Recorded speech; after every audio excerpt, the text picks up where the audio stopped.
Ok, hôm nay ta sẽ hướng dẫn giải Rubik Cube 4. Bây giờ chúng ta làm center trước, mặt trắng. Đầu tiên ta thấy có một mặt ở đây, mình chọn bất kỳ.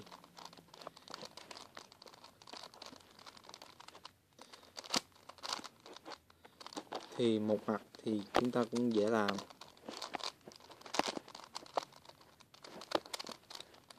Tới đây ta thấy 3 ô như thế này thì ta biết đây là một cặp rồi, thì một cái phải đi với một cái nên mình phải quay như thế này thì cái này mới lên đây được.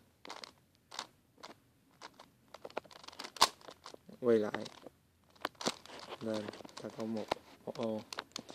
Tương tự nhớ là đối diện với trắng là màu vàng, bây giờ màu trắng màu vàng phải nằm ở trên đây, ta đưa màu vàng lên, quay ta đưa lên và quay bên trái 2 lần, đưa xuống thì màu vàng sẽ lên đây. May mắn là ta có 2 cái như thế này. Vậy thì như thế này thì ta để cho nó quay nó thành một hàng dọc. Khi đó mình quay lên phải 2 lần, đi xuống thì tương tự như bên đây. Thì nếu nó hiện bên đây ta cứ quay như thế này thì bên 2 lần đi xuống thì nó có một cái bên đây, một cái màu trắng ở đây. Và ta thấy một màu nào dễ nhất thì mình làm trước. Ta thấy màu cam dễ nhất thì ta làm trước. Đối diện với màu cam luôn luôn là màu đỏ, thì ta thấy có 2 cái màu đỏ ở đây, ta đưa nó về giống như ta đưa màu vàng về. Ta có một cái bên đây và một cái bên đây, thì ta làm sao để đưa một cái lên trên để thành 3 cái cho nó dễ làm. Thì ta phải đổi cái này, đưa lên qua 2 cái, đưa xuống, có 3 cái nào. Bây giờ muốn đổi cái màu đỏ này lên đây thì chỉ đưa lên thành cặp, quay vào trái, đưa xuống cặp. Ta có màu cam và màu đỏ đã xong. Bây giờ cái cuối cùng là màu xanh lá cây với màu xanh dương. Ta thấy 2 cái như vậy thì ta coi lại thường sẽ như thế này, thì ta quay để đối diện, quay lại không giống nhau, quay lại đẩy lên để cái này 2 cái này giống nhau, hai cái này giống nhau, đổi lại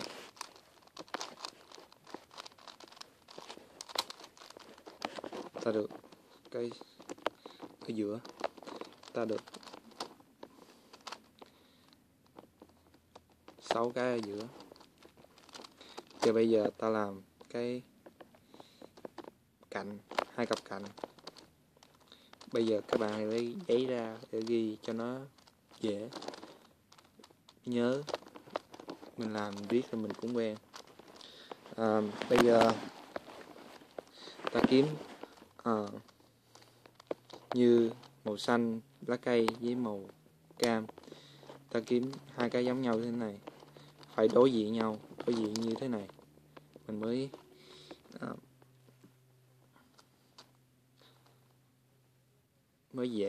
mới có thể làm được. Giờ mình muốn 2 cái này làm đối diện thì ta cho cái này xuống đáy, cái đáy qua bên phải, cái này đi lên, cái này đi lên tiếp, thì màu xanh lá cây với màu cam và màu xanh lá cây với màu cam đúng. Thì bây giờ chúng ta làm ghi lại hai cái ở dưới xuống, cái này đi lên, cái mặt qua bên phải, mặt trước bên trái, mặt sau quay lên, quay về và kéo lên. Chúng ta có hai cái này giống nhau. Bây giờ làm lại một lần nữa với một cái màu khác. Bây giờ ta làm màu, ta sẽ kiếm màu vàng cam với màu vàng cam ở đây chúng ta đưa về cho bằng nhau, như vàng cam và vàng cam đây. Như ta cũng phải đổi xuống qua, nhiều lúc nó bằng nhau nên mình không cần đổi. Bây giờ là lại hai cái dưới một cái, lên đi lên, đi xuống, qua đi lên. Chúng ta có cam màu xanh. Làm lại thật chậm với một màu khác nữa.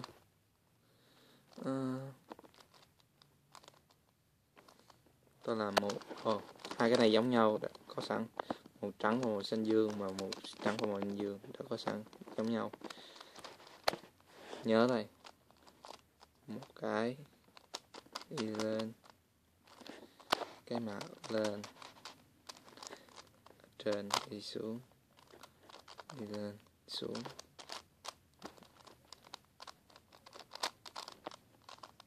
xong. Chúng ta là tiếp tục như vậy với màu xanh với màu vàng, màu xanh màu vàng.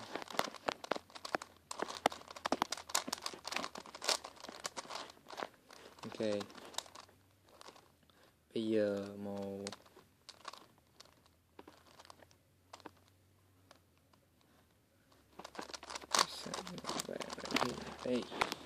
xanh lá cây với màu vàng, xanh lá cây với màu vàng.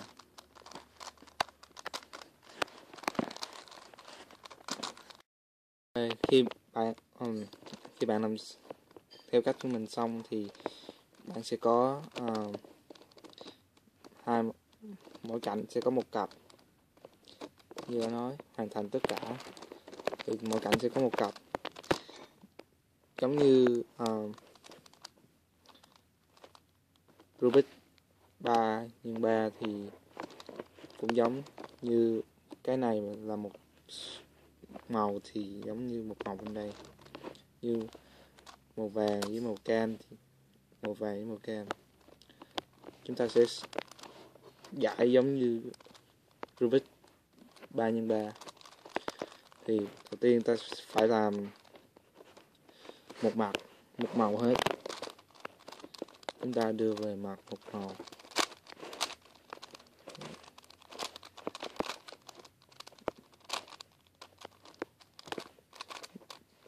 Tôi chắc chắn là các bạn sẽ đã biết làm một mặt rồi, thì chúng ta không cần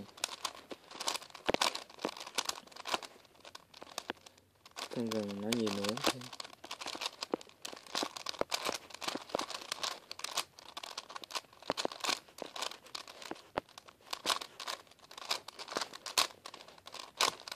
Mình có học cách một mặt riêng thì một mặt màu vàng, màu trắng hết, một cái layer, cái phần trên đầu.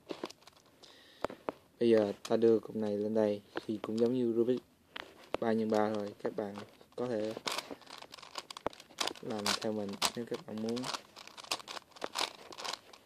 Từ màu xanh với màu cam thì là trái, phải.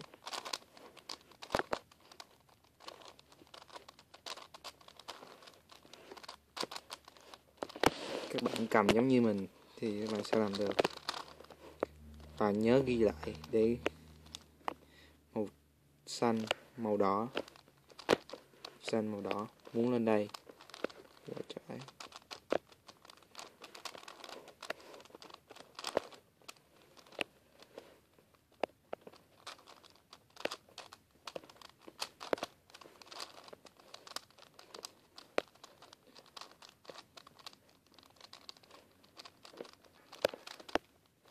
Màu xanh và màu cam từ đây đến đây.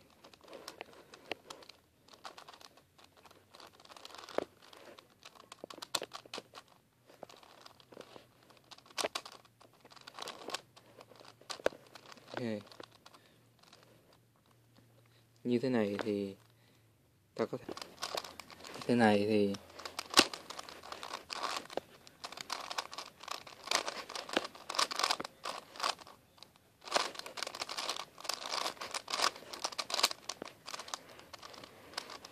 chúng ta bị như thế này thì kéo qua kéo xuống qua. Sẽ được 4 cái. Thì đầu tiên chúng ta phải làm đúng góc, giống như Rubik 4x4. Sẽ chọn hai góc này giống nhau.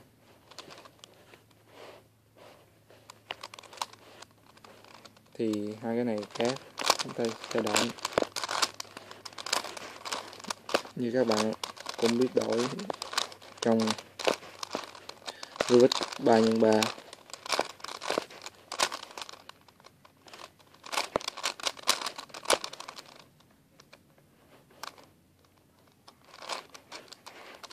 Bây giờ đã đúng rồi. Chúng ta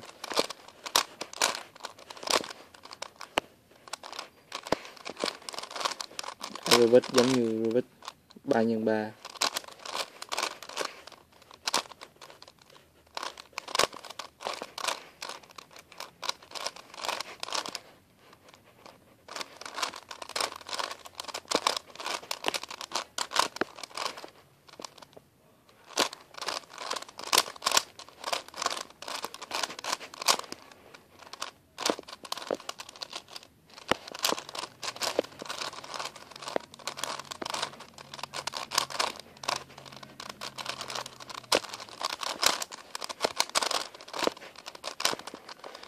Xong.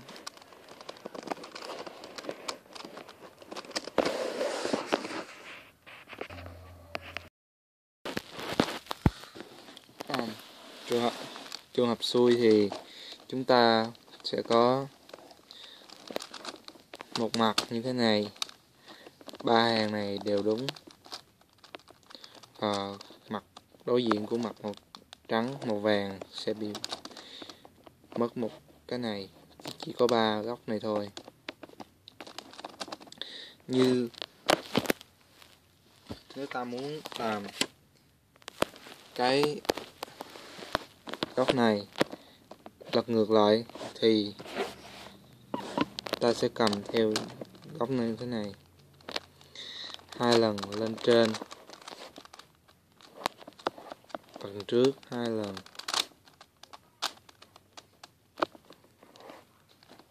ở mặt này 2 lần, bên trái 1 lần, phải 2 lần, phải 1 lần, trên 2 lần, đi lên 1 lần, trên 2 lần, mặt trước 2 lần, đi lên 2 lần,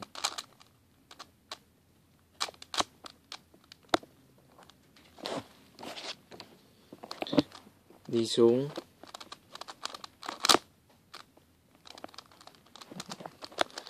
trái 2 lần, lên 2 lần. Chúng ta sẽ có 4 như thế này.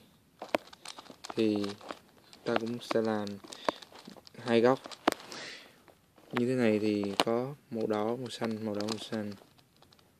Góc này sai, góc này đúng. 2 góc sai thì chúng ta phải làm đổi góc, đổi 2 lần. Như cách đổi góc thì các bạn cũng biết rồi. Nếu các bạn muốn làm thì hãy xem.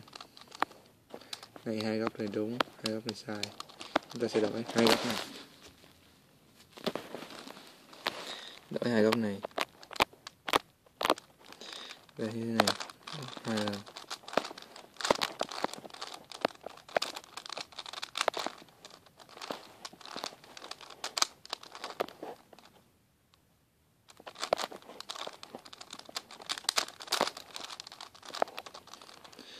Ok, hai góc này đúng. Đúng. Thì hai góc này muốn, bây giờ trường hợp đặc biệt thì có hai góc này phải đối diện với nhau. Thì theo trường hợp này thì các bạn hãy lật ngang, lật xuống.